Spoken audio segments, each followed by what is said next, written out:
You want to know what real betrayal looks like. It's not your husband cheating on you. It's not your friends abandoning you when times get tough. Real betrayal is watching your own blood. Your son stand by silently while his wife slowly poisons your grandchildren against you, turning them into weapons designed to destroy what's left of your heart. My name is Dorothy, but my grandchildren used to call me Nana. That was before my son Marcus married that woman, Brittany. Before she decided that I was the enemy that needed to be eliminated from their perfect little family portrait. I'm 81 years old, and I've been sitting in this exact pew for 57 years. But 3 years ago, everything changed. Not gradually, like most tragedies. No, this was calculated, systematic, deliberate. You see, Brittany didn't just dislike me, she studied me. Like a predator studies its prey. She learned my weaknesses, my triggers, my deepest fears, and then she weaponized them against me using the two people I loved most in this world, my grandchildren, Chloe and Mason. It started innocently enough. Little comments here and there. Oh, Nana. That's such an interesting way to do things. Or, wow, I guess they did things differently back in your day. Always said with a smile, always in front of the children, always designed to make me look foolish and outdated. But Brittany was smart.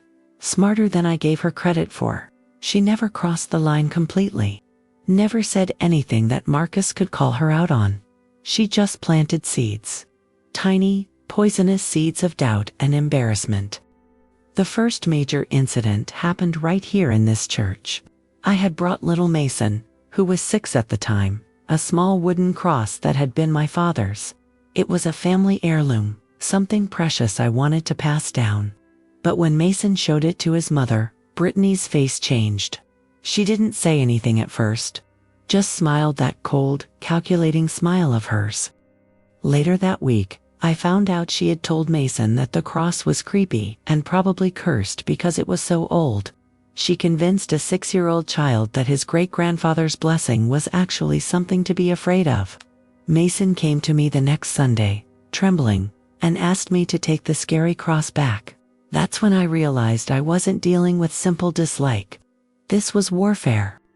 But Brittany's masterpiece, her true work of art. It came 2 years later, when she discovered the one thing that could destroy me completely. You see, when Marcus was 8 years old, he went through a rebellious phase. Nothing serious, just typical childhood testing boundaries. But one day, in a moment of frustration, I had spanked him. One swat on the bottom, the way children had been disciplined for generations. He cried. I felt terrible. We made up within an hour. It was forgotten, a tiny blip in our otherwise loving relationship. But Brittany, she never forgot anything. She stored that memory away like ammunition, waiting for the perfect moment to use it. That moment came during Chloe's 9th birthday party. I had arrived early to help set up, bringing homemade cookies and decorations. The children were running around, excited and loud, when Mason, now 8, knocked over a glass of juice on Brittany's white tablecloth. Without thinking, I gently took Mason's hand and said, "Sweetheart, we need to be more careful." It wasn't harsh, it wasn't even really a scolding. But Brittany saw her opportunity. "Don't you dare touch my child," she hissed, loud enough for all the other parents to hear. "I know exactly what kind of discipline you believe in, Dorothy. Marcus told me all about your violent tendencies." The entire party went silent. Parents stared, children stopped playing, and there I was, being branded as an abusive grandmother in front of everyone I knew from church, everyone in the neighborhood. "Brittany, that's not," I started to protest. "No," she cut me off, her voice rising to a perfect pitch of manufactured hysteria. "I will not have you laying a hand on my children the way you did to Marcus. That kind of abuse might have been acceptable in your generation, but we know better now. Abuse."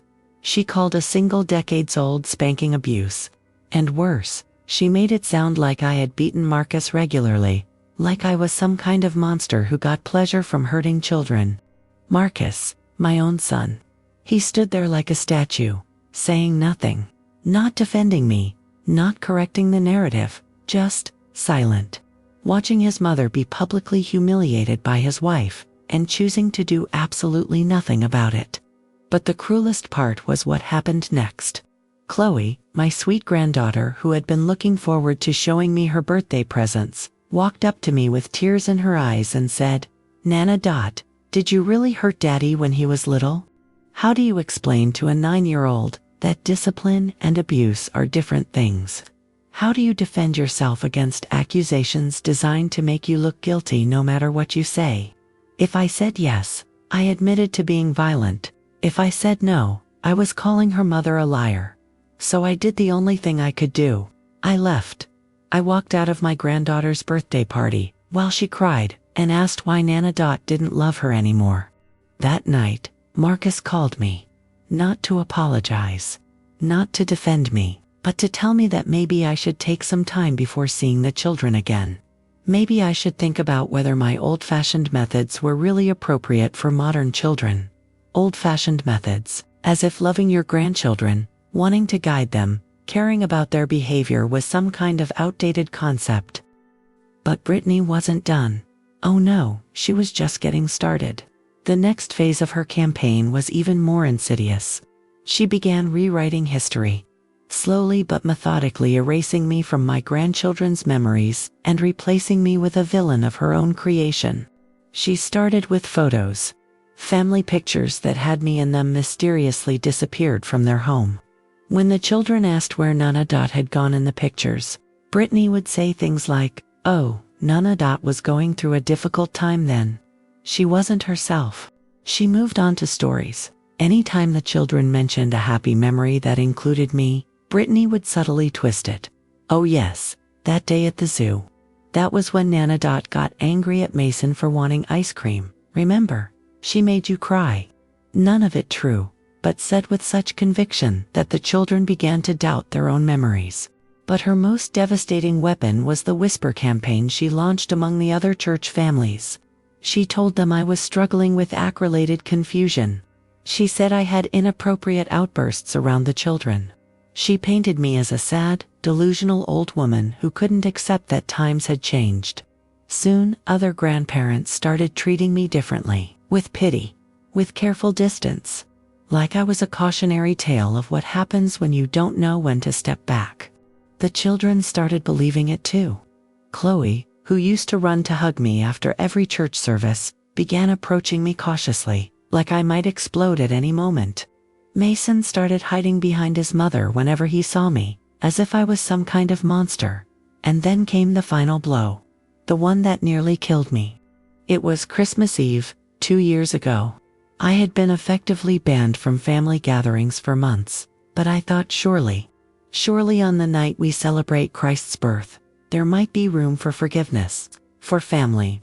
I had spent weeks making special gifts for the children. For Chloe, a handmade quilt with each square representing a different memory we had shared the day I taught her to braid friendship bracelets, the afternoon we spent making cookies, the morning we watched the sunrise from my porch. For Mason, a scrapbook filled with photos of all the adventures we'd had together, fishing trips with his grandfather before he died, visits to the children's museum, bedtime stories that turned into tickle fights.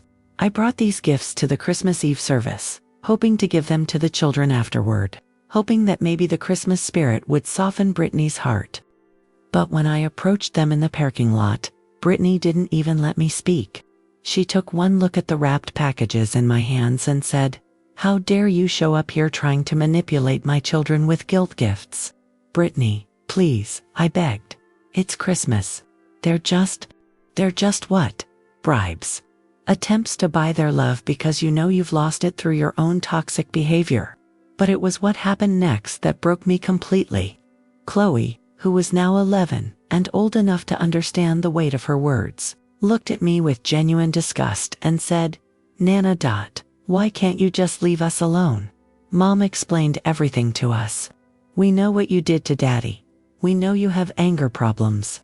We don't want your gifts. We don't want you." Mason nodded eagerly, desperate to please his sister and mother. "Yeah, Nana Dot, you're mean and old and weird. All the kids at school say so too. All the kids at school. Brittany had spread her poison beyond our family. She had turned my grandchildren into social pariahs because of their association with me, then convinced them it was my fault. Marcus stood there through all of this, his face blank, his silence deafening. When I looked at him, really looked at him, searching for any trace of the little boy I had raised, the young man I had sacrificed everything for, I saw nothing, no recognition, no love, no memory of the woman who had sat up with him through every illness, cheered at every game, worked 2 jobs to pay for his college. "Marcus," I whispered, my voice breaking, "please, they're your children, but I'm your mother." He finally spoke then, and his words were like ice picks to my heart. "You stopped being my mother the day you chose your pride over your family's peace." That night, I went home and did something I hadn't done since my husband died 15 years earlier. I seriously considered ending my life. Not because I was depressed, but because I couldn't see a way forward in a world where my own family had been turned against me so completely. But you know what stopped me? Spite. Pure, stubborn spite. The realization that if I died, Brittany would win completely. She would get to rewrite the story of who I was, and there would be no one left to remember the truth. So I decided to live. Not happily, not peacefully, but defiantly.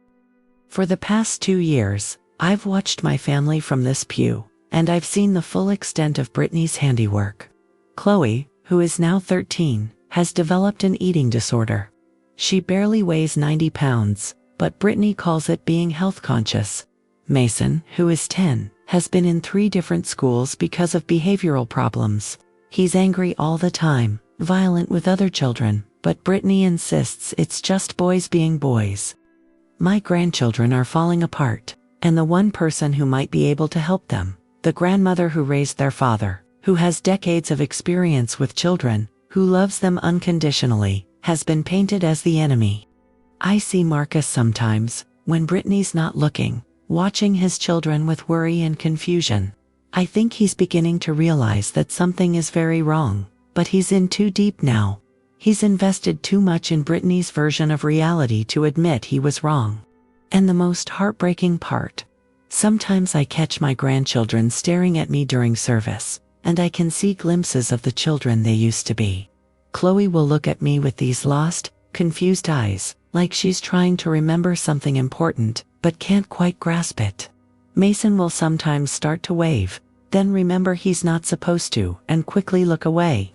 They're grieving me while I'm still alive, and they don't even understand why. Last month, something happened that gave me a tiny spark of hope. Chloe had a panic attack during the children's sermon, a full-blown episode, hyperventilating, crying, the works, and in that moment of pure terror, she called out for me, not for her mother, not for her father, but for Nana. Brittany's face went white. For just a second, her mask slipped, and I saw something that might have been fear, because in that moment, she realized that all her careful programming, all her manipulation, couldn't compete with the deep, primal bond between a grandmother and her grandchild. I started to move toward Chloe, but Brittany quickly scooped her up and rushed her out of the church. Later, I heard from Mrs. Williams that Brittany told everyone Chloe was confused because of her condition and that hearing my voice had triggered her.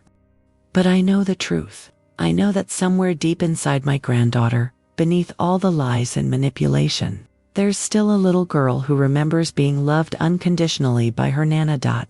The question is, will I live long enough for her to remember? Will I survive long enough to see through Brittany's web of lies? Because make no mistake, this isn't just about family drama. This is about a master manipulator who saw an elderly woman as a threat to her complete control over her family, and decided to systematically destroy her. This is about psychological warfare waged against someone whose only crime was loving too much. Every Sunday, I sit in this pew and watch my son enable his wife's cruelty. I watch my grandchildren being raised by a woman who taught them that love comes with conditions, that family loyalty means nothing, that it's acceptable to discard people when they become inconvenient. And I wonder, what kind of adults will they become? What kind of parents? Will they someday do to their own children what they've been taught to do to me? Brittany thinks she's won. She thinks she's successfully erased me from their lives, rewritten their history, secured her position as the unchallenged matriarch of the family. But she made one critical mistake. She underestimated the power of a grandmother's love. She thought she could kill it with lies and manipulation and social pressure. She was wrong. I'll be in this pew next Sunday, and the Sunday after that, for as long as God gives me breath, not because I enjoy the pain, but because someone needs to be the keeper of the truth. Someone needs to remember who these children really are, who they were before they were taught to hate.